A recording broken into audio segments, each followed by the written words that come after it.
పెట్టుకున్న పేర్లు ఏవైతున్నాయో వాటిని కూడా మార్చే దిశగా ఆలోచన చేస్తాం. తెలంగాణలో ఈ 8 నెలల పాలనలో కాంగ్రెస్ పాలనలో మహిళలపైన జరిగిన అఘాయిత్యాల వివరాలు మీరు మహిళా కమిషన్ అందిస్తామని మీరు అన్నారు. బీఆర్ఎస్ 9 ఏళ్ల పాలనలో 1,50,000 చిలుకు అఘాయిత్యాలు జరిగా వివరాలన్నీ కూడా కేటీఆర్ మాట్లాడితే బాగుంటుంది, ఆ వివరాలని నిన్న బయట పెట్టారు సీతక్క. సరే, ఇన్ని రోజులు 8 నెలలు గవర్నమెంట్లో ఉన్న తర్వాత మొత్తానికి మంత్రి గారికి మహిళల మీద జరిగిన అఘాయిత్యాలు గుర్తుకొచ్చినందుకు, ఇప్పటికైనా గుర్తుకొచ్చినందుకు మంచిదే. మహిళా కమిషన్ కానీ ప్రభుత్వం కానీ చేయాల్సిందేంది? ఎక్కడన్నా మహిళల మీద ఏమైనా జరిగితే అఘాయిత్యాలు కానీ అత్యాచారాలు కానీ వారు ముందే స్పందించాలి. కానీ ఎట్లా ఉంది ప్రభుత్వం వైఖరి? దున్నపోతు మీద వానబడ్డట్టే.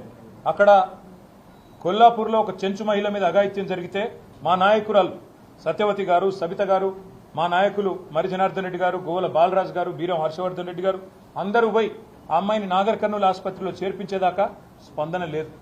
అదేవిధంగా మొన్నటికి మొన్న షాద్ నగర్లో ఒక దళిత మహిళ మీద అక్కడ పోలీసులు అఘాయిత్యం చేస్తే దాని మీద స్పందన లేదు.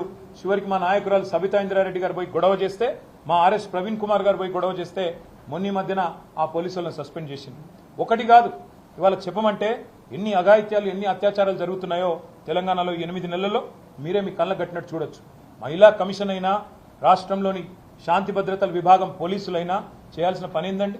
వాళ్ళు చేయాల్సిన పని మొదలు ఖచ్చితంగా రాష్ట్రంలో మహిళలు కానీ పిల్లలు కానీ రాష్ట్రంలో ఉండే మా అన్న తమ్ముళ్ళు కానీ ఇక్కడ ఉండే కుటుంబాలు కానీ శాంతియుతంగా బతికే విధంగా చూసుకోవాలి. ఆ తెలివి లేదు. హైదరాబాద్లో మర్డర్లు అవుతుంటే ఆపేసి తెలివి లేదు. హైదరాబాద్లో ఇన్ని అఘాయిత్యాలు జరుగుతుంటే దాన్ని పట్టించుకునే నాదుడు లేడు. రాష్ట్రానికి హోంమంత్రి దిక్కు లేడు. మేము పొరపాటున నోరు జారి ఒక మాట అంటే దానికి ఆల్రెడీ నేను క్షమాపణ కూడా చెప్పిన.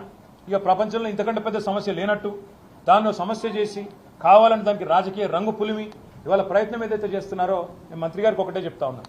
మీకు మహిళల పట్ల చిత్తశుద్ధి ఉంటే మీ ప్రభుత్వానికి తప్పకుండా ఒక ఎంక్వైరీ చేయండి.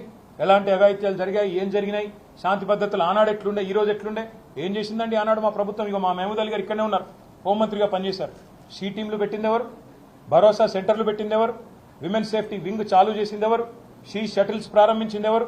దిశాని ఆ రోజు ఒక ఇన్సిడెంట్ జరిగితే వాళ్ళు నేను అడుగుతా ఉన్నా, కోల్కతాలో ఒక అమ్మాయి మౌమితా గారి మీద అక్కడ దాడి జరిగితే, అఘాయిత్యం జరిగితే, చాలా కిరాతకంగా అమ్మాయిని చంపేస్తే ఏమంటున్నారు ఇవాళ ఢిల్లీలో డాక్టర్లు, ఇంకా ఇతర చోట్ల ఇతర నగరాల్లో అక్కడ నిరసన చెప్తున్న డాక్టర్లు ఏమంటున్నారు? తెలంగాణ తరహాలో న్యాయం చేయండి అంటున్నారు. That is KCR, that is Telangana. మీకున్నదా మాట్లాడే నైతిక హక్కు? వాళ్ళు ఏం జరుగుతున్నది తెలంగాణలో? ఎవరి మాన ప్రాణాలకు రక్షణ లేదు, ఆస్తులకు రక్షణ లేదు. తెలంగాణలో విచ్చలవిడిగా ఇవాళ కిరాతకంగా హత్యలు జరుగుతుంటే పట్టించుకునే నాదుడు లేడు, హోమ్ మినిస్టర్ లేడు. వీళ్ళు మాట్లాడతారా? తప్పకుండా అన్ని విషయాలు ప్రజల దృష్టిలో పెడతాము. 100% ప్రజల దృష్టిలో కాంగ్రెస్ పార్టీని ఎండగడతాం. Thank you. ఐ థింక్ ఇక మళ్ళీ ఇంకెక్కువ వేరే